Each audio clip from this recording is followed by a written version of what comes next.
यमराज के पाले। अंत में पड़ेंगे यमराज के पाले। पहले हम कहा करते थे अंत में पड़ेंगे यमराज के पाले, पर अब हमने कुछ संशोधन कर लिया है। अंत में पड़ेंगे, यमराज की जरूरत ही नहीं पड़ती। अंत में पड़ेंगे औलाद के पाले। गोविंद गाले गोपाल गाले।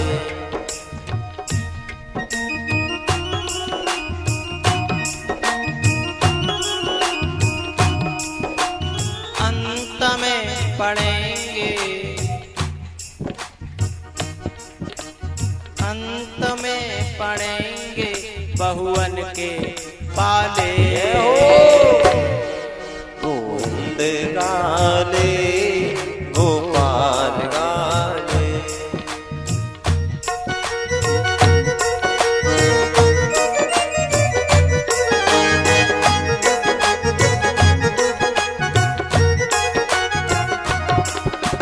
गोविंद गाले गोपाल गाले।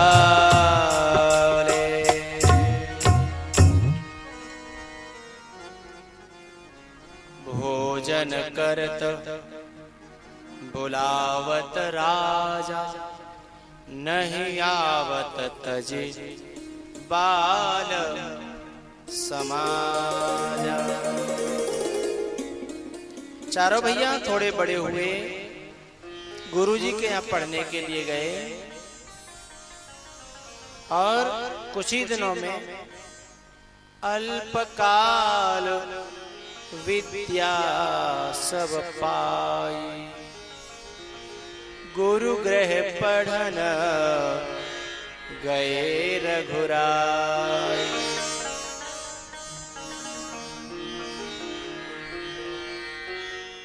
भैया थोड़े दिन में विद्या प्राप्त करके लौट के वापस आ गए। आजकल तो पढ़ते पढ़ते बाल सफेद हो जाते हैं, फिर भी बेचारों की पढ़ाई पूरी पढ़ाई नहीं हो पाती। तो रह गो एक डिप्लोमा तो रह ही गो। बीए कर रहे थे, सोचा एमबीए कर लें। एमबीए करने के बाद भी कहीं जॉब न मिली, सोचा बीसीए कर लें, तो अभी कोई कुछ हुआ नहीं। बोला चलो एलएलबी कर लेते हैं। फिर जब कहीं कुछ हुआ नहीं तो फिर घास खोदना चालू कर दिया खेत की मेड़ पे आकर। क्यों? विद्यार्थियों से मेरा विशेष निवेदन, जो बहुत पढ़ते हैं लेकिन पढ़ने के बाद कोई मंजिल नहीं मिलती, इसका कारण क्या है? डॉक्यूमेंट्स बहुत सारे रखे हुए हमारे पास, कागज, डिग्रियां बहुत सारे, लेकिन कहीं कोई मंजिल नहीं। क्यों?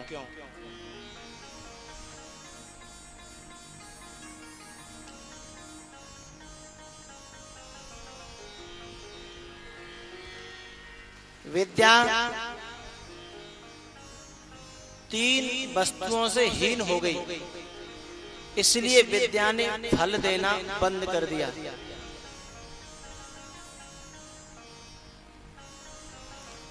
पहले विद्या में तीन वस्तुएं थी,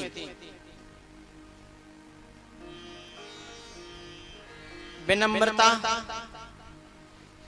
आचरण और सेवा। ध्यान दें, पहले विद्यार्थी के पास विनम्रता, बड़े बूढ़े बैठे हैं, पहले कोई विद्यार्थी थोड़ा भी अकड़ के बात करता घर वालों से तो सीधे कहते तेरे मास्टर ने यही सिखाया को स्कूल में काय को जाता है। मास्टर को लांछन लगता था। कोई थोड़ी बहुत गड़बड़ी करे तो यही पढ़ने के लिए जाता है कि तू स्कूल में। विनम्रता, जितना पढ़ा लिखा होता था उतना ही विनम्र होता था। दूसरा आचरण। गुरुजी पढ़ाई लिखाई बाद में पहले उसे बताते थे कि बेटा कभी पराई धन पर गलत दृष्टि मत डालना, कभी पराई बहन बेटी पर गलत दृष्टि मत डालना। Character is very important make to golden life. Without character your life is very bad. Anybody can not difficulty make to golden life. चरित्र के बिना आज तक कोई महान बना नहीं है। चरित्र को संभालने में थोड़ी कठिनाइयां आ सकती हैं, लेकिन कठिनाइयां ही तो निखारती हैं। Bad character bad life, best character best life.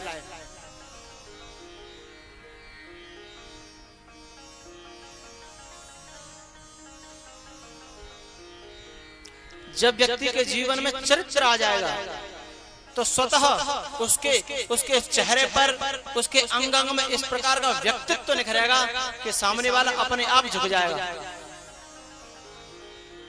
ऐसा होता है ना। तो 3 बातें बता रहा था मैं, पहले विद्या में जरूर थी विनम्रता, चरित्र और तीसरी थी सेवा। पहले बड़े बूढ़े पढ़ने जाते थे ना तो अपना स्कूल अपने आप झाड़ू से साफ करते थे। बिछाने के लिए अपने के लिए खुद टाट की पट्टी, टाट जो है कट्टा अपनी बगल में दबा के ले जाते थे। और जितने गुरुजन स्कूल में होते सबके पांव छूते। थोड़ी सी गलती पर गुरुजन बहुत मारते थे, लेकिन जवाब फिर भी देने की हिम्मत नहीं होती और माँ बाप भी शिकायत नहीं लेके जाते थे। तब विद्या फलती थी। 8वीं पढ़ा हुआ पहले का व्यक्ति तुम्हें कहीं न कहीं मुकाम पर, मंजिल पर मिलेगा। 8 पढ़ा हुआ व्यक्ति भी, और अब का 8 पढ़ा, 10 पढ़ा, inter, BA, BSc, MSc, MA, इतने डिप्लोमाओं को लेकर मैंने रोते हुए देखा है। आगरा में इतने डिप्लोमाओं को लेकर के मैंने रोते हुए देखा है। क्यों? आज के विद्यार्थी का जरा आकलन करें। पहले विनम्रता थी, आज उतनी ही मात्रा में उद्दंडता है। पहले किसी गांव में पढ़ा लिखा होता था ना तो सब गांव को उससे सुविधा मिलती थी। सब गांव खुश रहता था कि एक पढ़े लिखा है हमारे गांव में। हमारे गांव में एक पढ़े लिखा है, कोई बात पढ़े, चिट्ठी की चपाटी की कोई बात पढ़े है तो काम आएगा, है ना। और आजकल जाके घर में पढ़े लिखो है ना तो पूरे गांव की नाक में दम कर देगा। जिसके घर में ज्यादा पढ़े लिख गया बालक, फिर देखो पूरे गांव के नाक में नकेल नहीं डालती तो उसका नाम भी नाम नहीं सा। पहले रोड पर पढ़ा लिखा बच्चा मिल जाता है एक दो तो बड़े बड़े खुश होते हैं कि पढ़े लिखो पास में खड़े हो, रास्ता बतावेगा, बस में पढ़ के बता दो कहाँ जा रही है, रास्ता पार करेगा, मदद करेगा, पढ़े लिखो है। और आज जहाँ 4 पढ़े लिखे दरवाजे पे या चौराहे पर कहीं खड़े हों रोड पर तो वहां होकर के बड़े बूढ़े निकल जाएंगे क्या? सज्जन आदमी तो निकल ही नहीं सकता, माता बहन बेटियां तो निकल ही नहीं सकती। उनकी हरकतें, उनकी उद्दंडताएं, उनके नेचर, उनके आचरण, कैरेक्टर देखो। एक जेब में सिगरेट की डिब्बी होगी हैं, अब मैं क्या क्या उनका बखान करूं? क्या जरूरत पड़ी मुझे उसे बखान करने की? किसी बस में 4 गुंडे चढ़ जाएं आज के पढ़े लिखे, फिर देखो उस घर में उस बस में बेचारे बड़े बूढ़े को यात्रा करना बड़ा मुश्किल। बीच में उधर जाते हैं बड़े बूढ़े तो भैया मैं नहीं जा रहा, दूसरी में चला जाऊंगा। जहां तो पढ़े लिखे बैठे हैं, पढ़े लिखे लोगों से इतना डर, इतना भय। हमारे मास्टर साहब जब पढ़े होंगे तो पहले गुरुजन कहते थे कि भैया देखेंगे तेरे बालक पढ़ाई में लागे है कि नहीं है, या को आचरण स्वभाव बढ़िया होगा तो पढ़ाएंगे। और आज भी जब कॉलेज में इन बच्चों का एडमिशन होता है ना कॉलेज में, तो इनके भी चरित्र की परीक्षा होती है। लेकिन पहले बेस्ट कैरेक्टर लिया जाता था और बैड कैरेक्टर लिया जाता है। परीक्षा होती है, पहले गुरु परीक्षा करते थे, लेकिन अब इनके सीनियर परीक्षा करते हैं, जिसका नाम है रैगिंग। पढ़े लिखे बालक समझ रहे होंगे, जिसका नाम है रैगिंग। परीक्षा करते हैं, बिगड़ा हुआ है तो ही तू रुक पाएगा, बिगड़ा हुआ नहीं है तो कॉलेज में पढ़ नहीं पाएगा। अब बताओ विद्या क्या करेगी उसके लिए? उद्दंडता चली गई, विनम्रता चली गई, उद्दंडता आ गई, आचरण चला गया, बदमाशी आ गई। और सेवा, सेवा वो अपने बाप की नहीं करते, गुरुओं की क्या सेवा करेंगे? हैं? सेवा अपनी माँ की नहीं करते, गुरुओं की क्या सेवा करेंगे? फिर कहते हैं महाराज पढ़ाई लिखाई बहुत करी पर कोई नौकरी नहीं मिली। पढ़ाई लिखाई तो बहुत करी पर नौकरी नहीं मिली। तुम्हारी विद्या विद्या नहीं थी, अविद्या थी। शील बिना आदर्श श्रेष्ठता, तार बिना झंकार नहीं है। शिक्षा क्या स्वर साध सकेगी, यदि नैतिक आधार नहीं है। पहले जब हम पढ़ने जाते थे ना तो गुरुजी हमको सिखाते थे एक श्लोक बहुत सुंदर, आपको भी सिखाया होगा। काक चेष्टा बको ध्यानम। किन किन को आता है ये श्लोक? जरा हाथ खड़े करें। 1 2 2 4 6 8 10। कचुनों के हाथ आधे हैं, या मतलब आधा श्लोक जानते हैं? हाँ 10-12 जने हैं। हाँ इनमें बेटियों में 1 2 कितना जानती हैं? अरे झूठ मत बोलो, इनमें तो भी 15-20 हैं। तो बोलवा काक चेष्टा वको ध्यानम, काक वको ध्यानम, स्वान निद्रा तथैव च, स्वान निद्रा तथैव च। अल्पाहारी गृह त्यागी, अल्पाहारी गृह त्यागी, विद्यार्थिनः पंच लक्षणम। काकचेष्टा वको ध्यानम, स्वान नेत्रा तथैव च। आपको एक मॉडर्न श्लोक सुनाऊं? मॉडर्न श्लोक सुना दूं क्या? हाँ? याद कर लेना। काकचेष्टा हटा दो, अब इसकी जरूरत नहीं है। तो अब फिल्म चेष्टा कौन सी लगी है? सिनेमा हॉल में अभी लॉन्च कौन सी हो रही है? फिल्म चेष्टा। काक चेष्टा की जगह उधर काक चेष्टा वको ध्यानम। अब ध्यान पढ़ाई पर नहीं है, अब तो ध्यान ये बाल कटवाएंगे ऐसे कि वो आंख में घुस जाए, इधर से कटवाएंगे इधर से आंख में घुस जाए, फिर ऐसे करके ऊपर फेंकेंगे तो ये बाल ऊपर जाएंगे तो ये आगे आंख में घुस जाएंगे, फिर इधर वाले ऊपर फेंकेंगे तो ये दूसरे घुस जाएंगे। फिल्म चेष्टा केश ध्यानम बको ध्यानम नहीं क्या केश ध्यानम।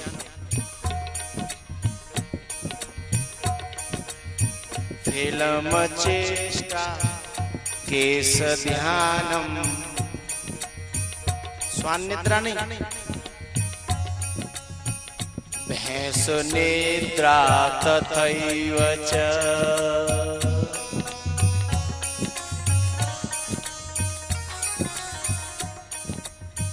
अल्पाहारी अल्पाहारी थोड़ा खाने वाला, लेकिन वो जमाने गए।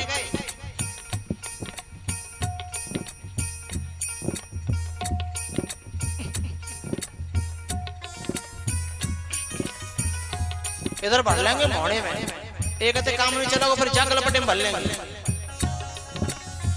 गुटकाहारी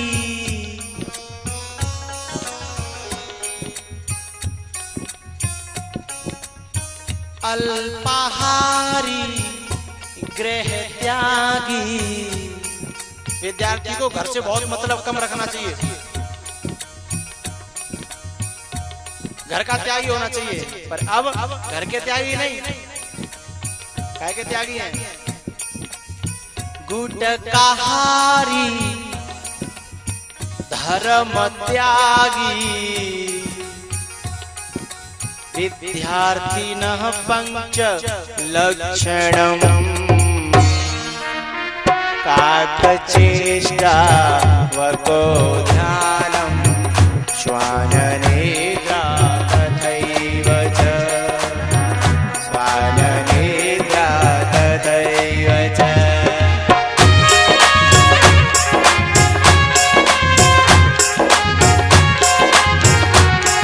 ऊपर हाथ करो।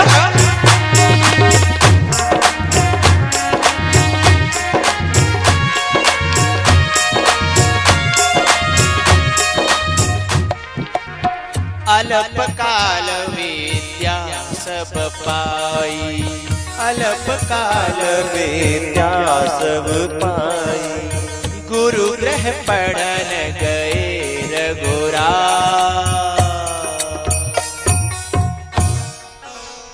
भैया भगवान राम ने थोड़े ही समय में ज्यादा विद्याएं पढ़ ली। उसका कारण 3 कारण थे। पहला कारण विनम्रता, दूसरा कारण आचरण, तीसरा कारण सेवा। मेरी बड़े बूढ़ों से एक प्रार्थना, मैंने कथा शुरू करी थी उसी दिन मैंने प्रार्थना करी थी कि मैं कथाएं बहुत कम जानता हूं, कथाएं मैंने सीखी नहीं है और मुझे आती भी नहीं है। मैं कथा न कह पाऊं तो बुरा मत मानना। कथाएं तो आप सुनते चले आ रहे हैं और सुनते चले जाएंगे। मेरे पे आती नहीं तो तुम्हें बुरा मानने की आवश्यकता नहीं है। अब जो हमसे आता है वही तो हम कह पाएंगे, हम पे आवेगा वही तो कह पाएंगे। तो आपका नाराज होना गलत है, आपका नाराज होना गलत है। भाई जिस पे जितना आएगा वो उतना ही तो कह सकेगा। अब हम पे आता ही नहीं है तो हम कहां से कहें? हमारी तो गप पाए, कब इतने पकड़ नहीं, कब इतने पकड़ लें। लेकिन वो आपकी समझ में आवे तो बहुत बहुत कृपा है मेरे ऊपर, और समझ में नहीं आवे तो भैया मेरी दृष्टता है, मेरी कमी है। लेकिन जिनके मन में ये रहता है कि कथा आगे बढ़ाओ, कथा आगे बढ़ाओ, उनको मेरी प्रणाम है, मेरे बस की बात नहीं है। मुझे मेरे समाज से कुछ लेना देना है, और समाज का तत्व जहां आएगा मैं वहां रुकूंगा। कथा चाहे होए चाहे बिल्कुल नहीं हो। और मुझे जो माँ साहब लेकर के आए हैं, मैंने उनसे पहले तय कर लिया था कथा हो या न हो, मेरे मन में समाज के प्रति जो भरा हुआ है मैं उसे कहूंगा। मुझसे वो कहानियां नहीं आती भैया। अब नहीं आती तो आप चाहे गुस्सा हो चाहे नाराज हो, वो नहीं आती तो नहीं आती। कुछ लोगों के मन में हो सकता है, वैसे तो खुश हैं सभी, लेकिन फिर भी मैं कह दूं शायद किसी के मन में आई हो ऐसी बात। तो कथा आगे बढ़ाओ, कथा आगे बढ़ाओ, कथा तो है ही ना रही, कथा तो है ही ना रही। तुम जब कथा, तुम्हें पता ही है, जब सारी कथाओं को जानते हो हैं, तो फिर उन कथाओं की आवश्यकता क्या है? और उन कथाओं से कितने लोगों के परिवर्तन हो गए, कितने लोगों के परिवार सुधर गए, मुझे बताओ।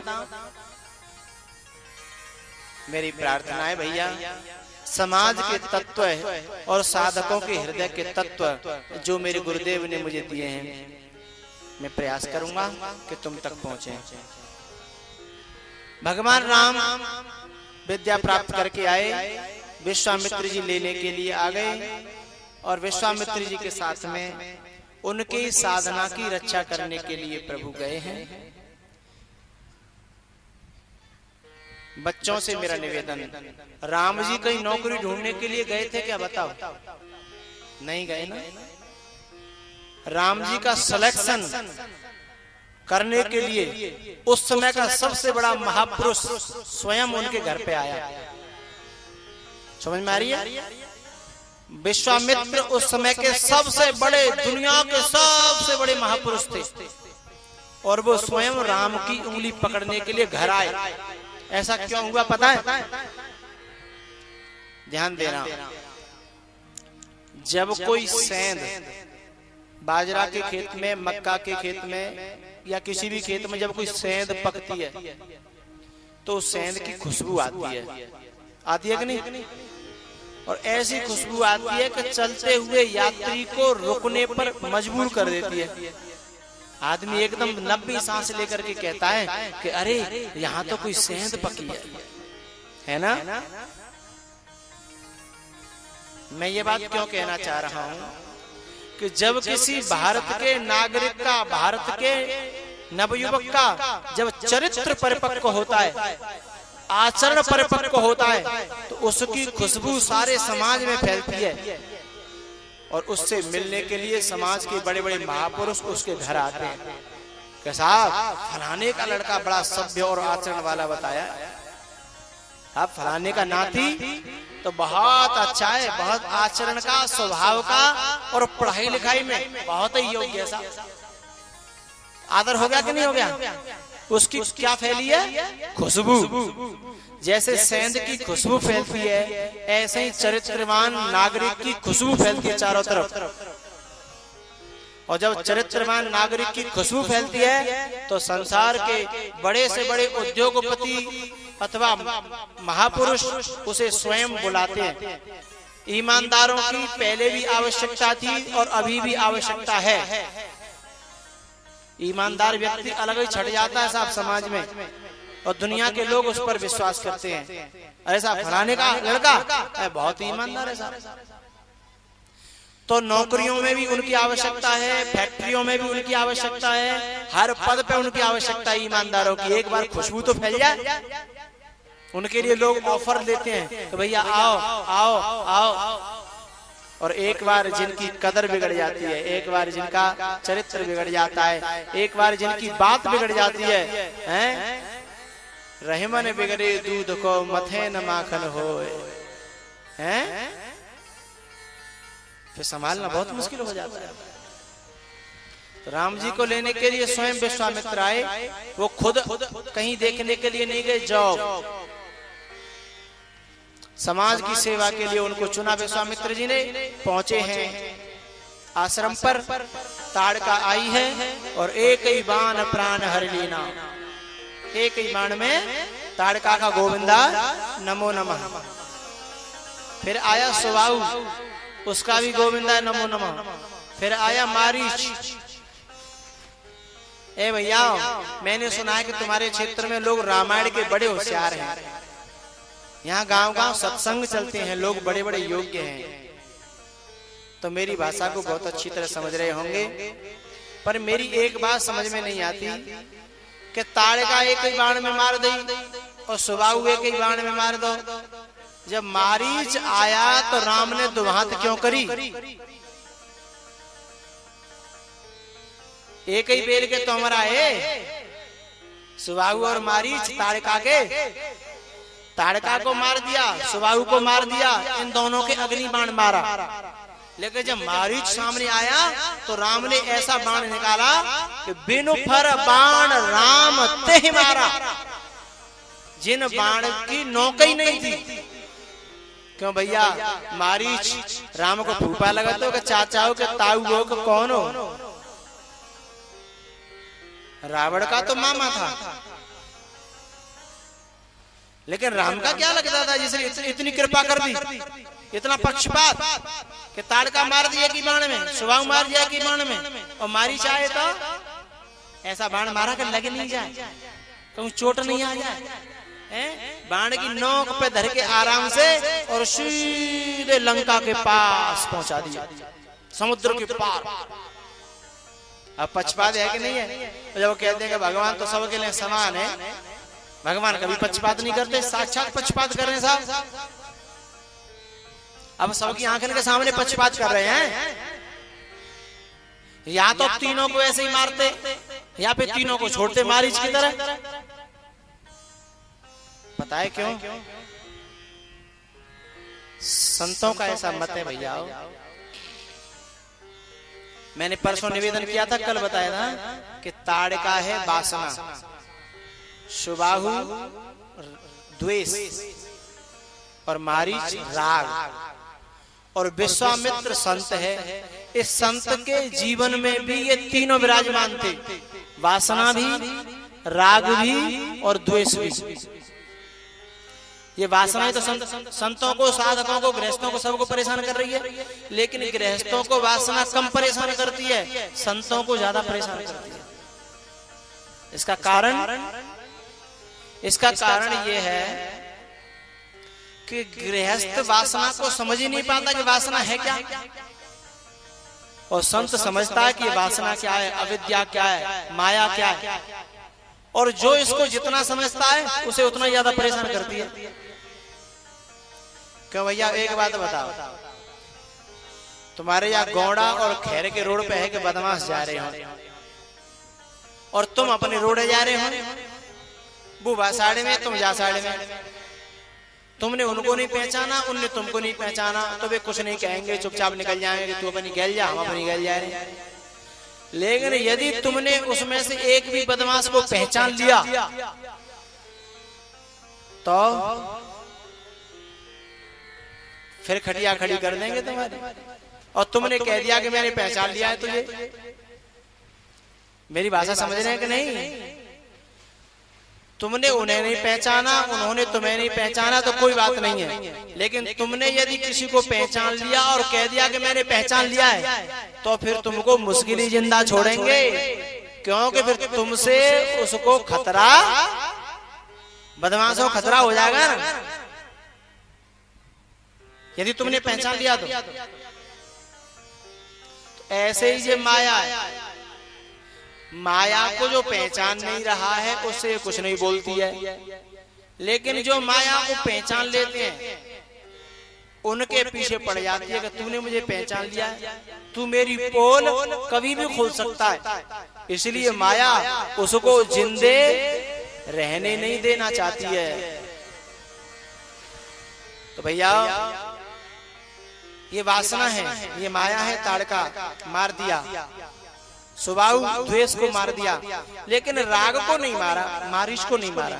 क्यों भैया? वासना मारने लायक है, राग द्वेष मारने लायक है, लेकिन राग मारने लायक नहीं है। क्यों? राग को मारा नहीं जाता है, राग को बदला जाता है। यानी सारे संसार के प्राणियों का राग होता है संसार में। किसी का राग है बेटा में, किसी का नाती में, किसी का पत्नी में, किसी का किसी में राग होता है। तो कथा में आकर के भी लोग बच्चों से बातें करते रहती हैं, राग की पहचान है। कथा में आकर के भी घर में तो होता ही होता है, लेकिन राग जो होता है ना वह कहीं भी छोड़ता नहीं है। जिसके प्रति राग होगा उसी का चिंतन करेंगे, उसी से बात करेंगे, उसी के संग खेलेंगे, उसी का संग करेंगे। ये राग की पहचान है। लेकिन भगवान राग को मारते नहीं है, राग को बदल देते हैं। क्या करते हैं? संसार से हटा करके परमात्मा में लगा देते हैं। सबसो ममता ताग बटोरी, मम पद बरोहि बांध बर डोरी। ममता को, राग को संसार से हटा के जब परमात्मा में राग लग जाएगा तो फिर राग नहीं रहेगा, फिर वो अनुराग बन जाएगा। फिर वो राग नहीं रहेगा, फिर वो अनुराग बन जाएगा। अनुराग माने प्रेम। तो सुनो, मारीच पहले रावण के रिमोट कंट्रोल से काम करता था। रावण जो कहता था मारीच वही काम करता था। ये रावण का चेला था, रावण का गुलाम, रावण का चिंतन करता था, रावण की बात मानता था मारीच। लेकिन जिस दिन भगवान राम ने बाण मारा उस दिन से रावण का चिंतन छूट गया, रावण की गुलामी छूट गई, रावण का रिमोट कंट्रोल खत्म। अब मारीच उसी